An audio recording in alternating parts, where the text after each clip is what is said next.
Hello, everyone, and welcome back to the long-awaited, but probably not all that long-awaited, third episode of Gigmarks podcast. Thank you for joining us again. It's been a little while. I'm Deanna. I'm Nathan. Let's see, between piano recitals, school musicals, and all that sort of stuff. Field days, last days of school. Field trips, these sorts of things. Work, of course. Work. Mm-hmm. It's taken up a lot of our time. Obviously, we're not getting paid for this, so rather than try to force ourselves uncomfortably to shove something into a schedule that's already incredibly tight, just do things on the flow. And now that summer has arrived and we have a little bit of time, let's talk about some wrestling, folks.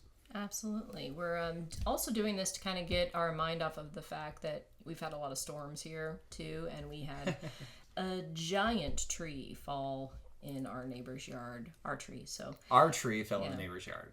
So that's this is kind of a good distraction from that right now. Yeah, I guess full disclosure, a lot of the last several weeks in the part of the world that we live in has just been loaded with storms and tornadoes and all kinds of madness. So it's a little bit of time has been spent on that sort of thing as well, just making sure everything was A-okay in our part of the world. Yeah. And for everybody that's a lot of people have been affected, and certainly without a doubt, just given percentages, wrestling fans have been affected. People are affected by these sorts of things, and it's been madness, folks. So definitely. People we've interacted with on social media too. Yeah, there have been a couple people that have been going through the storms in real time on Twitter, and it's been madness. Right around the weekend, we had the big storms and the tree and all that. We had a huge event in the wrestling world. King of the Ring has happened. Queen of the Ring. Queen of the Ring has happened. Mm-hmm. So the event, of course, was the 25th in Jeddah, Saudi Arabia. Big cultural differences there, venue differences, lots of different things happening versus what we see here. But it was some really good wrestling overall.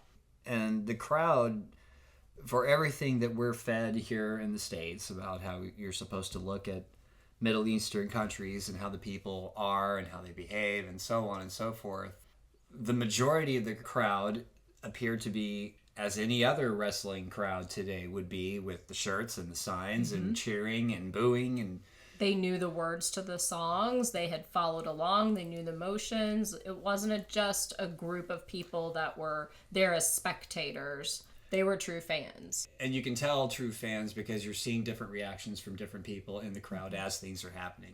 And we can talk about those things as it goes between the matches, or during the matches, I should say.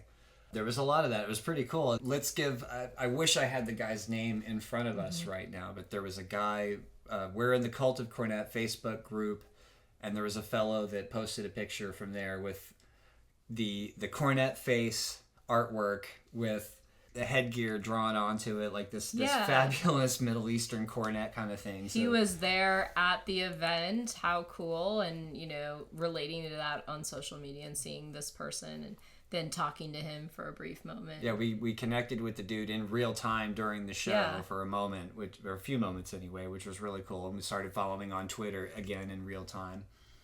So things like that, that's real, and that's part of the fun of being a wrestling fan. So and part of sort of the appeal to even doing a podcast, I suppose, in the first place, is just connecting and communicating with different wrestling fans all over the world, because that's the whole purpose of internet, if you look at it from a purist sort of point of view. Absolutely. And different people having different interests. Some people more interested in books about wrestling, some people more interested in different types of wrestling, like territories specifically versus, different eras. Lots of different people, collectors, of course. Before we start dwelling off onto all the subcultural aspects of it, let's just talk about King of the Ring preliminary match.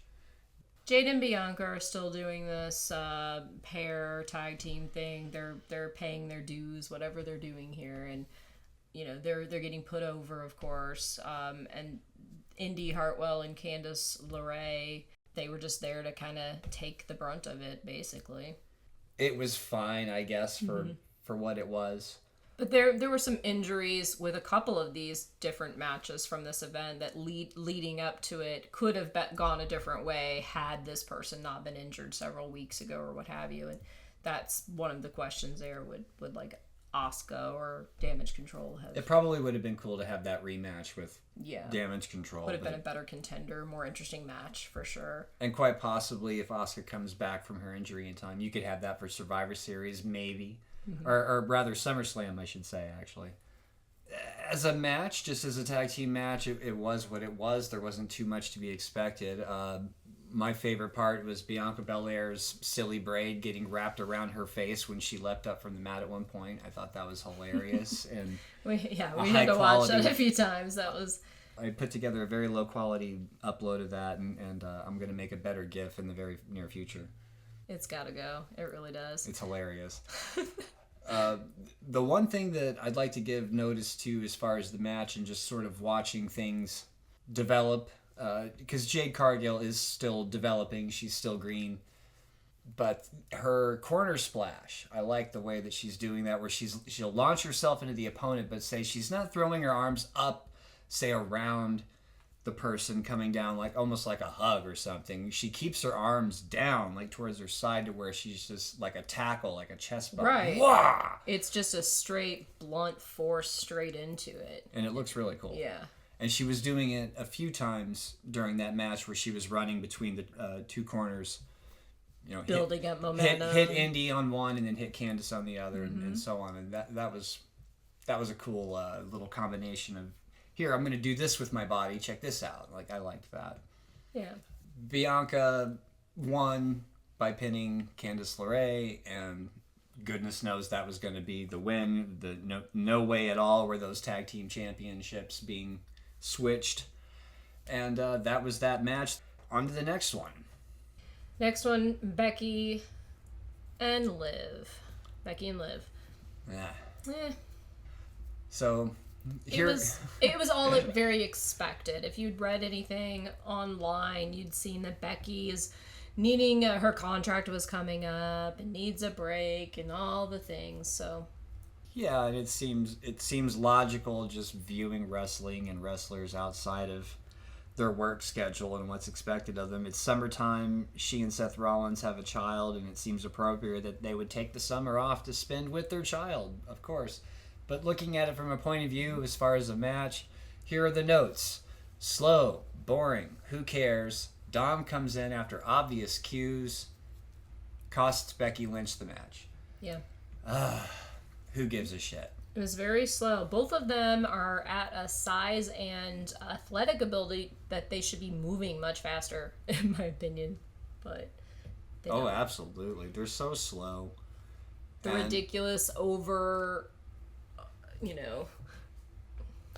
I trying to say? She's pointing around at her face, folks, because it's overacting is what you're searching for. Yes. The over dramatic facial expressions, the eyeballs, The making sure to pose for anytime that moves aren't being done to one another. If there's a pause there, got to make sure that there's a look on the face that would be perfect for a photograph, for a still shot. There's all of that, and there's just no appeal to this whatsoever. And I don't even care about a feud with Rhea Ripley returning with this Liv Morgan thing. I don't care. Doesn't matter.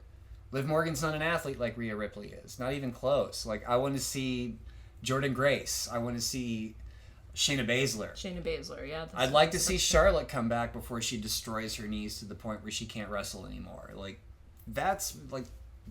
Let's see Bayley actually do some stuff, because she's actually athletic. She may not be huge like Rhea is, but she's fucking athletic. Heck, Piper's moving faster than... That's not exactly wrong, is it? Like, there's so much more they can do. That match was what that match absolutely was expected to be. And moving on. Chad Gable, Bronson Reed, Sami Zayn. We've expressed before, not necessarily a fan of the three-way match, but at the same time, sometimes it can be done well. This one wasn't bad for what it was. Let's see. First of all, Sami is very over there. They love Sami. That was interesting to see. That was very interesting. They really enjoyed him. He really worked that crowd. First of all, I'd give him props for that. I'm not a Sammy huge fan or anything, but yeah, give him props for that. They were extremely excited. He worked it. I think probably they were surprised about how hot the crowd was going to be. Maybe not. I don't know.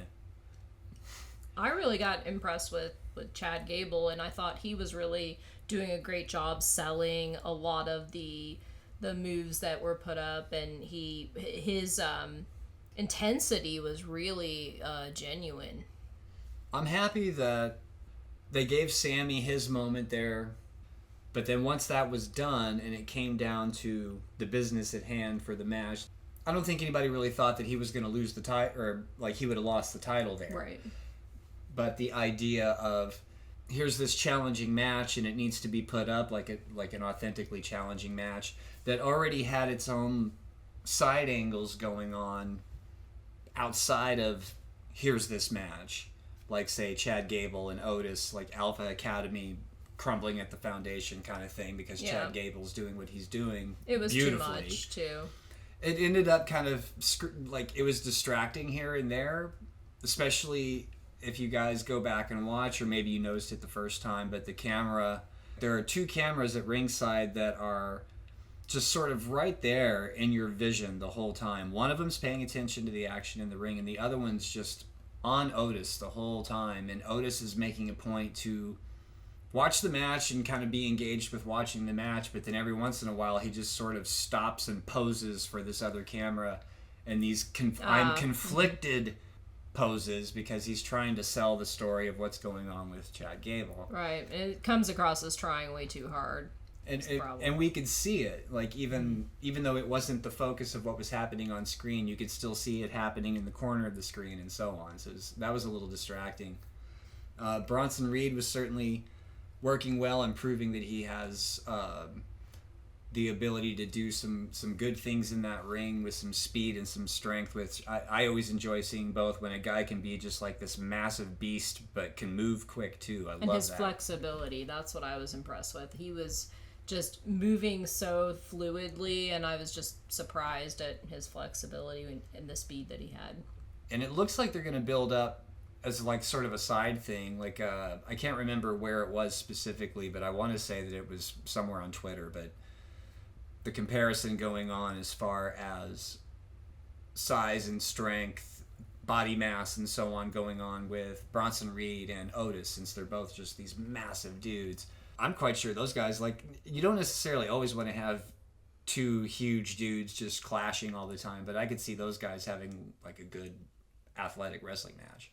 Yeah, and maybe having a little feud that's built out for a while. Quite possibly. And on the topic of the feuds, obviously Otis and Gable, again, that's the takeaway for this.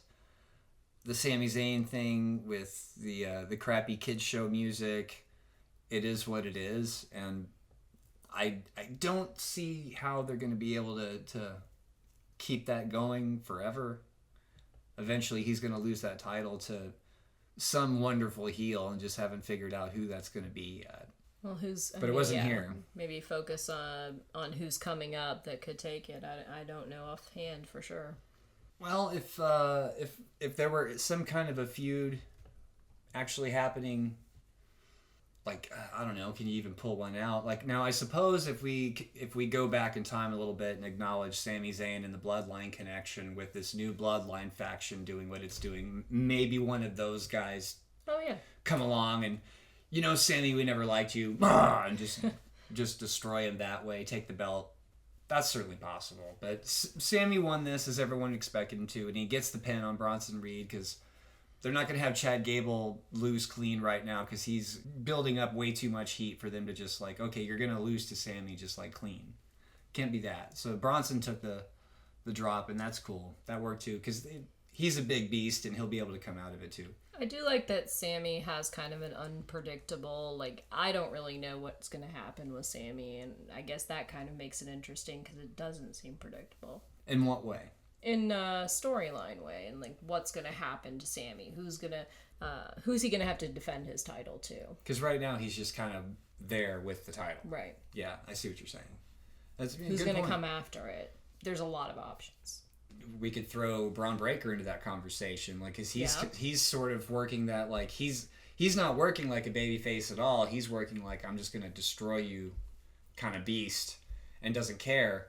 So he could come along and like, that'd be a way to get all kinds of heat on him if they're gonna make him be like a heel sort of guy. Like, have him come along and like, I'm gonna get that Intercontinental title, die. Just I kind of want to see Braun Breaker and Bronson Reed though too, because the way Bronson Reed flew through those ropes, it just kind of, he had that speed and flexibility that we talked about earlier, and I'm like, I kind of want to see him with just see those two giant dudes throwing each other around for a while. Braun Breaker against him. Yeah, I don't know.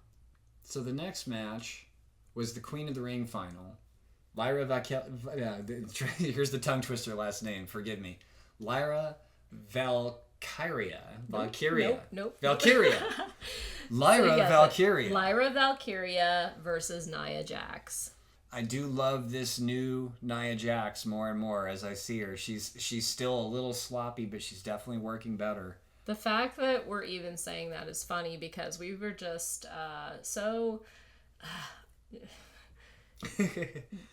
Not impressed? Not impressed, bored, and also a little angry with because of how she was treating some of those moves and... Really kind of... She still seems like she works some of that shit like she just does not care about the person she's in the ring with. Right. Mostly it's like her a safety finish. Thing, you know? Mostly her finish. Like the bonsai drop that she does nowhere near as safely as Yokozuna amazes me that she's not just completely ruptured somebody. But, I mean, here, she's working. She has dropped some weight. She looks like she has been, working out. I can tell that she's much faster in the ring, and she's actually stronger. She's a little slow still, but she's definitely moving more swiftly. It's a little bit smoother. There's improvement. She has absolutely lost weight. But she's already got that intensity going. She ended up winning, and you see that intensity in her eyes. She was ready for that. It was actually a really good match. Lyra reminded me right away of how they used to have Rey Mysterio work, where he was just climbing all over the opponent like a spider. That was actually like a believable battle strategy for this tiny chick to just get in there and you saw a moment of anxiety in her face when the match first started. She kind of took this breath where she was like, here we go. And instead of going on defense, she went on offense. Yeah, it was pretty cool. Spider all over her right away. I have to give her credit on that. And it was overall a good match for what it was, with different sizes, completely different styles, but it worked. The crowd was into it. They were counting along, like the attempts of Lyra pinning Nia. There were a couple of times where the crowd was into it enough where that 1-2 was, everybody seemingly was counting along. And when the 3 didn't go down, it was a genuine disappointment. They were really invested in it. Let's give credit to the throwback to My Hole, because it did happen. She took the same bump that brought us the wonderful My Hole moment, but instead of My Hole, it was That Hurt. But she sold it almost the same, and it was the same bump, and I thought that was just great. Like, it's like this has got to be a throwback from her intentionally for the fans there. Like, That Hurt. It was great, and there was the Suck It. Nia Jax did the DX Suck It to the crowd at one point. We had to it was so fast we did not even see it the first time. Well, I saw it the first time, but was questioning if I had seen it. Like, wait a minute. I mean, the first time we watched it. Oh, yes. Yeah, the first day of King of the Ring, King and Queen of the Ring, did not see it, did not notice the Suck It. Mm-hmm. And watching it back, there it was, and it was just a beautiful thing. Seeing Nia Jax throw down the Suck It. So she's starting to get over with us. I don't know. I want to see what she does. I thought they both looked great also. Their wardrobe, hair, their whole presentation there, and I thought the crowd enjoyed it. So it was a good match. I can also, I would like to comment on Jim Cornette has long expressed his just anger at her hearing her voice, and he's long said that it gives him Sable flashbacks, which I can understand hearing her. But I also think, having heard her speak more normally, that she's intentionally pushing that and working that nasally, obnoxious, snotty voice even harsher, just to make everybody just, oh God, shut up. Yes, it All the is worse. definitely on that SummerSlam. Yeah. I totally know I deserve this, and yeah. So It was fabulous. yeah. Great heel work. Grating on my neck. So yeah, you did your job, Naya. Absolutely, absolutely. All right, so that was followed by the King of the Ring final, Gunther versus Randy Orton, with the comically controversial pinfall. Wow. Let's Just skip to that. Yeah. well, we can plan to. This is great stuff.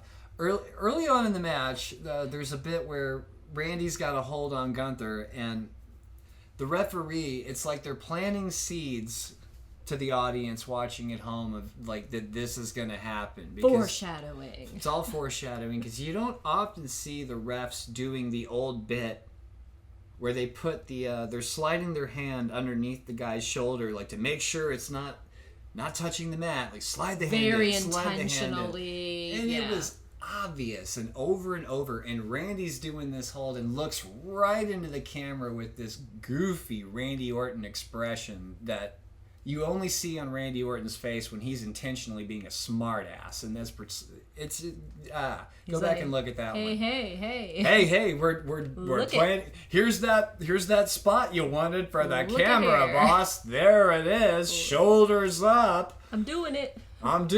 Look, we're doing it, boss. Here it is. It was great. So there is that. I would love to know what he was wearing the Band-Aid for, because that thing came off in the ring, and we were obsessing on it as soon as we saw it kind of hanging off.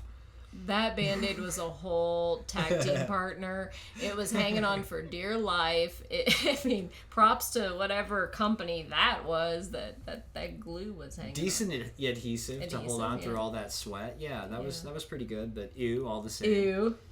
And later when Cody kisses the mat, makes me think of the Band-Aid and all the things. So yes, there was that as well. I'd like to call out that nearly the entire match was in the ring. They had to do a little bit of that. Spot. A little bit of table on the action floor outside with the announcer's desk, technically, right? But yeah, for the most part, it was in the ring, which was very appreciated, and like a wrestling match. Like, I think people lost themselves in just how much of a wrestling match it actually was, that by the time they did get outside and were fucking around at the announce desk, that crowd was popping and going crazy. That was one of the matches that I think the crowd enjoyed the most. Until the end. Yeah. Until the end. I think actually, and the fascinating thing about that too was a little bit of audience psychology at the end, because everybody saw, well, I don't know about everybody, but certainly the people that were on the side of Randy Orton when the pin took place and that shoulder was just sticking way up in the air like a foot. They didn't care so much. They weren't all that disappointed with Gunther winning, him getting the crown and so on, because they started cheering, "You deserve it." Yeah, they were. Until he shut him down with, "I don't need you to tell me what I deserve. I don't care what you think," kind of like, and they started booing. It's none of your business what I deserve. Yeah, they turn on him and start booing, but what sucked about that is by the time it's done, they're wutting him. Yeah. Who knows exactly quite how to take that, but it would have been a lot better if they'd been so pissed off that they had just kept booing and booing, kind of like what they did with Nia. Like, they weren't wutting Nia, they were just booing. Yeah. Though some people were cheering, but that's a little different. I did want to mention that knee chop, though, because we had to watch that a couple of times. I know he was really working on Randy's knee, and that I'm curious how that's going to play out in the future for Randy. What's going to happen there? Is it actually hurt or not? But then Gunther just chops him right in the knee, and then he breaks, ultimately leading to him getting pinned. But it just looked like it hurt. He sold it like it hurt like shit, didn't he? He did. It was like worse than when he had any other pain on him, and all of a sudden that one little chop did it for him. Yeah, right there in the side of the knee, whack, and it was like the worst pain of the match. Hard to say how they'll go forward with that, if we're going to see rematches of that. Who knows? I wouldn't mind seeing rematches of that. In the old days, you would have had a house show run between those guys that lasted a couple of months that would have been just drawing money all over the country. Sure. And I want to know who Gunther's going to be with in SummerSlam, too. will he ever wear his crown? No. Let's hope not. I'm sure there's going to be some kind of reason behind it. We'll see. Oh, speaking of crowns, quick note: if you on social media, there was a picture taken of the tiara from Bianca Belair's headgear action, all dented up as if it happened in the match, and I don't see at any point a dent happen in that thing at the match, and even at the end No where their way. hands are raised, you don't see any dent. So I don't know, but I'm thinking that might be some bullshit. It's an extra work. Been played. Anyway, let's get to the final match for the undisputed WWE Championship. Logan Paul versus Cody Rhodes. They enjoyed seeing Cody come out. They really did. The American Nightmare. Cody's super over in Saudi Wow, Arabia. I had no idea. So that was fun. They were doing all the woes. Hugs and all the things. The appropriate woes were there where they needed to be. Mm-hmm. You got that woe action. No one really wanted to see Logan Paul come out. They didn't really care either way. Not as much Prime this time, which was nice. The fucker still managed to get it on camera. He still had his prime entourage there. I really wish they would stop with that. I do too. There has to be some point with the contract with this guy where it's like, okay, if you're making us a little bit of money, but we're going to be fine without you. Enough of this Prime shit. They don't seem to care that their bottles are getting smashed and, all the things. It Well, it's kind of makes them look bad. It's like no news or no press is bad press. Are they making that much money off of it as far as advertising and how money changes hands with advertising and so on? Like, are the fans buying Prime? No. I don't know. We haven't. They probably don't even sell it in the venue that they're That would be funny, actually. doing the event. No, we do not sell Prime here. Yeah, exactly. I noticed Tully Blanchard got a name drop on commentary. Antonio Inoki got a shout out on commentary. Yeah. Those were kind of cool moments. Didn't expect either of those things to happen as this match went on.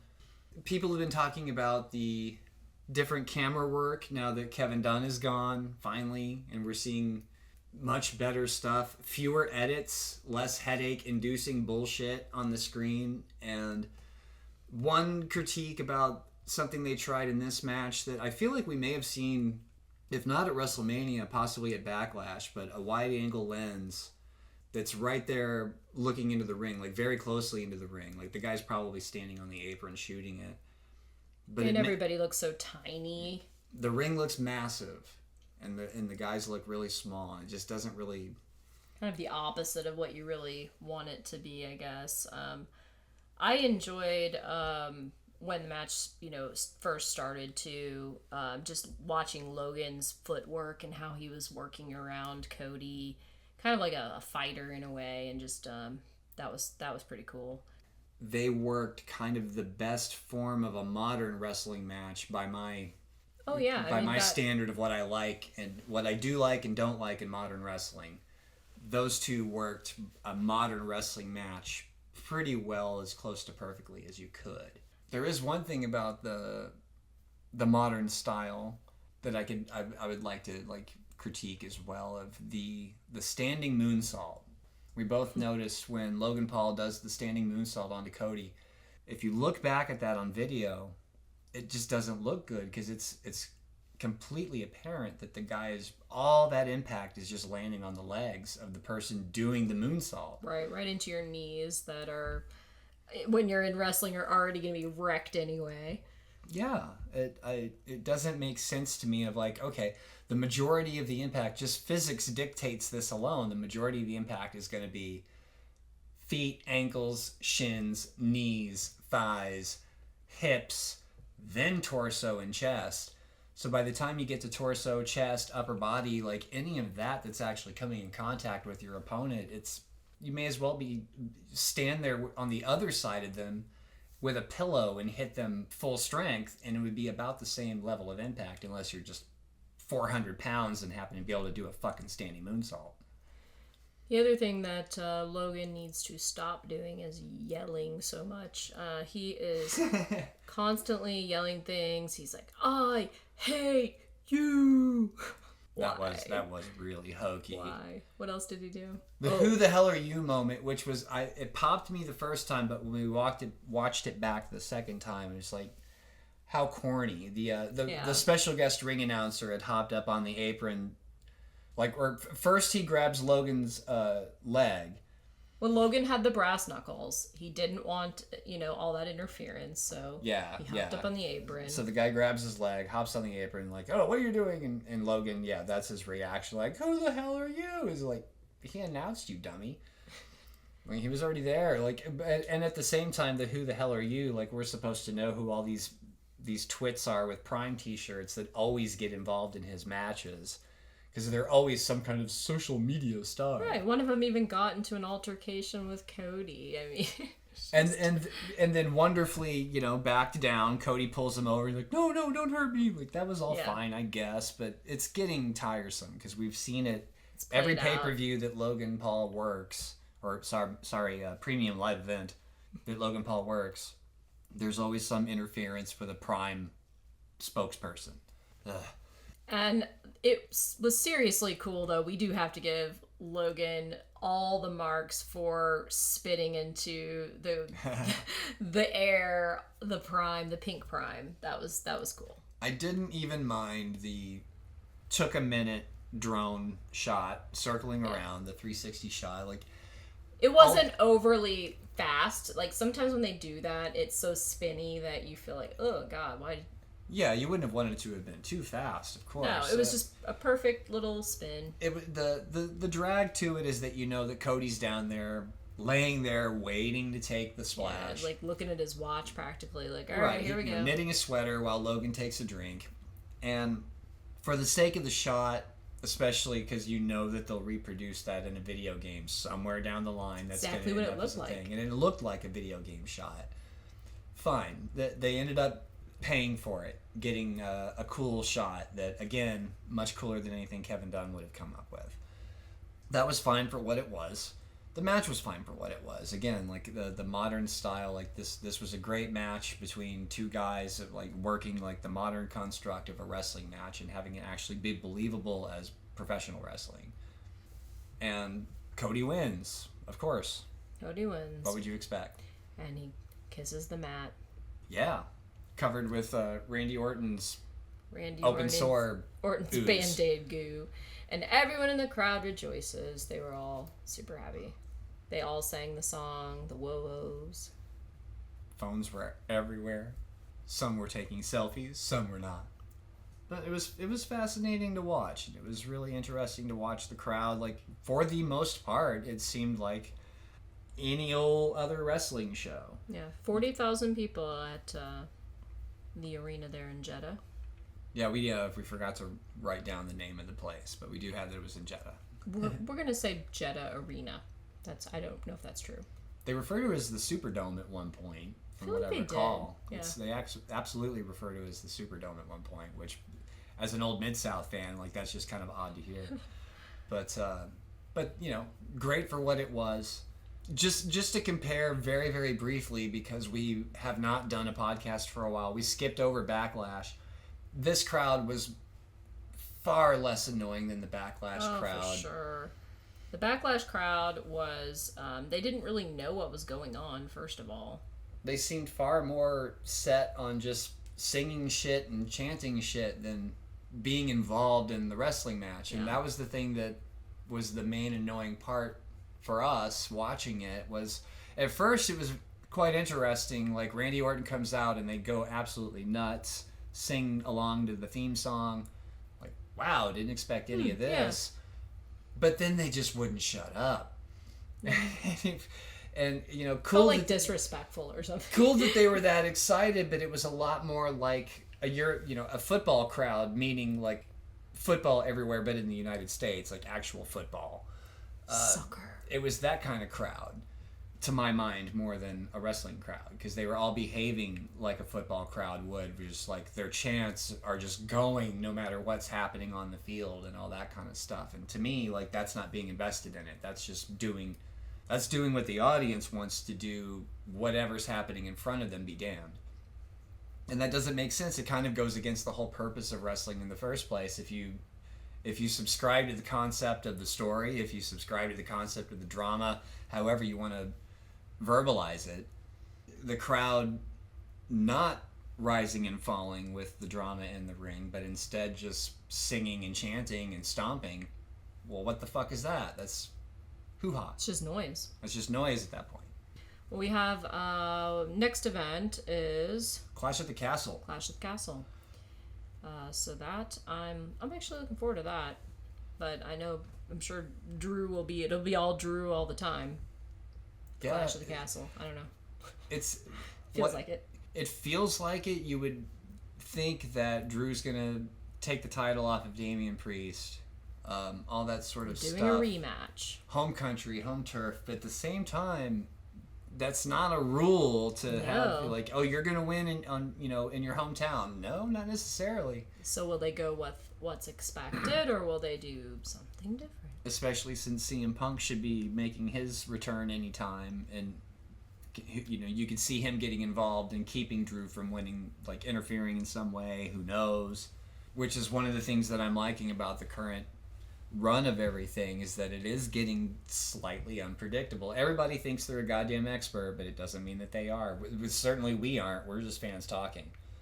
But I have no prediction at this point. Like, say, we could easily predict, we can compare here. We could easily have predicted that Cody Rhodes was not going to lose the title to Logan Paul. Of course. That just wasn't going to happen. Was he going to lose it to AJ Styles? It seemed like odds are no, but there was just that slight air of like, well, you don't know, because AJ is a badass and he's stacked like a motherfucker right now, even though he's a flat earther and dumb. But who can say? Yeah, but they weren't going to give it to Logan. You know that. No. So some are pretty obvious, and some are, that's what keeps the mystery. And that's what's making it work right now.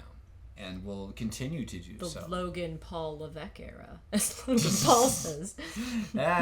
Yes. Oh, goodness. That's good stuff. Yeah. He is a heat-getting son of a bitch. Old Logan Paul. Good shit. Logan Paul Levesque. He's somehow going to be in their family tree soon. Never know. So, with Clash of the Castle coming up, SummerSlam's going to be coming up really soon. All of these things are happening. All of these things are popular subject matters for wrestling fans all over the world, all over the internet. We acknowledge that we're going to watch that stuff. We acknowledge that we'll probably come back to you and talk to you people about that stuff. But we also acknowledge that the whole purpose of why we started Gigmarks in the first place was to spend a lot more time on territory wrestling. Before territory wrestling was even expressed specifically as territory wrestling. Going back to, the Luthez action way back. When wrestling was simply wrestling. And existed in just different areas. And we're on board with both the aspect of, like, in the old days where the only story that really, everyone's talking about the story these days.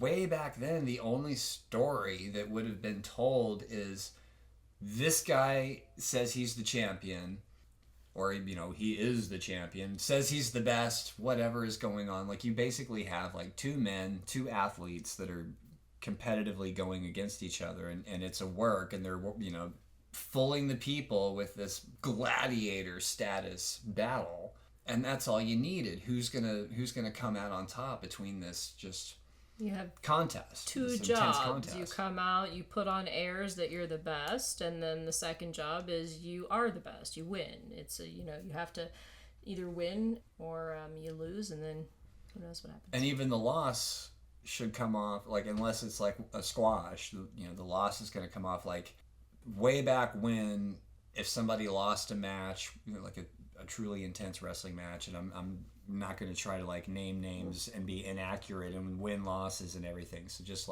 enter your wrestler names here of choice. One guy's going to win, one guy's going to lose. the guy that loses the match back in those days, or even the woman that loses the match back in those days, is not going to come off as weak, pathetic, shat on, spat on, like, you bum. It's like you lost to them, so you are just as good. I mean, they get put over because of that. Which isn't to say that they weren't hated by people, but there was still that air and understanding of, this guy is a competitor. This guy, he stood his ground. He held his own. Blah, blah, blah, blah. He fought to the very end. Fought to the bitter end. Yeah. And those sorts of things are quite often good. And when you go back and you watch black and white footage of wrestling from the 50s, for example, like, you don't even have to know who these guys are. And as soon as you see them lock up and do the stuff that they're doing in between the ropes, working each other, slamming each other around and so on, working that crowd, it's fantastic. You don't have to know what their backgrounds were or what the story is, if there's anything like who fucked whose sister. Like, none of that matters in that particular context. It's all about the wrestling, the crowd, the event, and that just spirit of professional wrestling. The story is the match, and why it succeeded for so long as being the story is the match, and it could be just that, was because the contest was so darn believable as a contest. That's what's missing now, where you can have the people that are marks for the stuff that's just all about the athleticism, the hardcore parkour, and the gymnasts, but you can tell it's a spot show. It's like watching a ballet performance, and it's not the same fucking thing as watching Brett and Owen go at each other. Correct. And it's also for us and the people that like to watch those types of things on streaming services and things like that, where you can go back and watch these old amazing territory or YouTube or wherever. It's like a snapshot in time. It's this really a snapshot of the event, of the venue, of the people in the crowd. It's a whole experience. Yeah, and you can see it, and you can almost smell it. You're some immersing of those old yourself. buildings. You're immersed in it. Yeah. And it's hard to do that when it, like with the Kiss concert aspect of it that it's become over the last early 90s, I guess, maybe late 80s, but never liked it. Yeah, late 80s actually. Late 80s WCW, when you started seeing that pyro shit. And I've never liked it. I'll never like it. Like, it doesn't need to be there. It doesn't add anything. It stinks. What's the point? So just don't have it. It's not a Kiss concert. It's a fucking wrestling match. I can remember wrestling matches, the few that I got to see as a kid, before every wrestler had loud music, remember many matches before there was ever pyro or fancy lighting, where it was just house lights. Yeah, absolutely. House shows with house lights, and only a handful of the guys had music, and those were still the best shows and the ones that I remember. Even if I don't remember every wrestler, I know I saw Randy Savage and Queen Sherry, and I know I saw Roddy Piper versus Ric Flair, and so on. Take that for what it's worth. Let's see. So the point of all that is that with future recordings, we will get back to the original mission statement of territory stuff. We're from Missouri. We have a rich wrestling history. Just here alone, like a few hours going to the east or a couple of hours going to the north, whether you're talking St. Louis or Kansas City, there's a ton of stuff that we can tap into. Absolutely. And even if you know, like, the smaller histories, like in the 70s and early 80s, like with the Paphos, Southeast Missouri, wrestling history has its roots here in very special little ways. And we've already spent time watching stuff from Kansas City, St. Louis, and we're going to do more of that. The Wrestling at the Chase stuff alone that exists online is fantastic.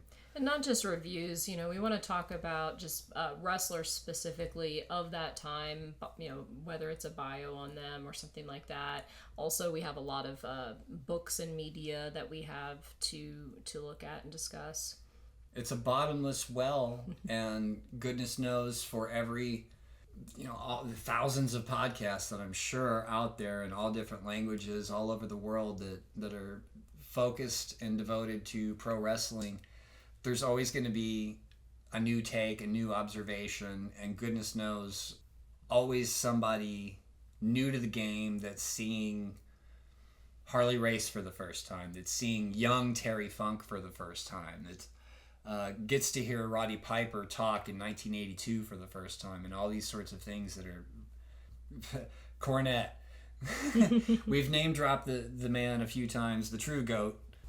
Give the credit where it's due, but like all that stuff is out there. There's so much great stuff. It's a bottomless well. So us hitting on stuff that the rest of you may not have thought of checking out, or at least some of you may not have thought of checking out, that's the whole idea. That's the whole point. Yeah. I really appreciate everyone who has interacted with us on social media, especially with X and Instagram and YouTube. We're really enjoying all of that. Subscribe to us, interact with us. Even if you don't agree with everything we say, we still want to hear what you say, and we thank you for subscribing and for giving us your likes and interesting comments. Unless you're an asshole, and then we will not pay attention to you. Yeah, if you're a jerk, just buzz off. Be respectful. Of course. We talk a little bit obnoxiously here and there. I can have a foul mouth here and there, but we're not directly shitting on anyone. Intentionally nor unintentionally, it's not happening, and have no interest in being like a direct troll or any of that kind of crap. No, we're here to learn. We have lots to learn about wrestling. We have lots of things we've never even seen or explored, and we have a lot of knowledge too, though. So yes, for the sake of all of those kinds of things, if you share those interests, do remember to do all the usual things of the sharing and the subscribing and the liking, and click all the appropriate buttons that are in an upward direction, and stay tuned, because there will be more. There will definitely be more from us. We have a lot to share, like we said. We thank you for tuning in to us this time, and please leave some comments below. We would love to interact with you and hear what you had to say about what this podcast had to offer and what you thought about what we said. So many of you are fantasy bookers out there, so just go nuts, throw out your ideas, like where are the rivalries going to go and so on. We may not agree with it, but if anything, it'll be good for a laugh. And that's all we have for this particular episode. More to come. Thank you so much. Take care. Go watch some wrestling.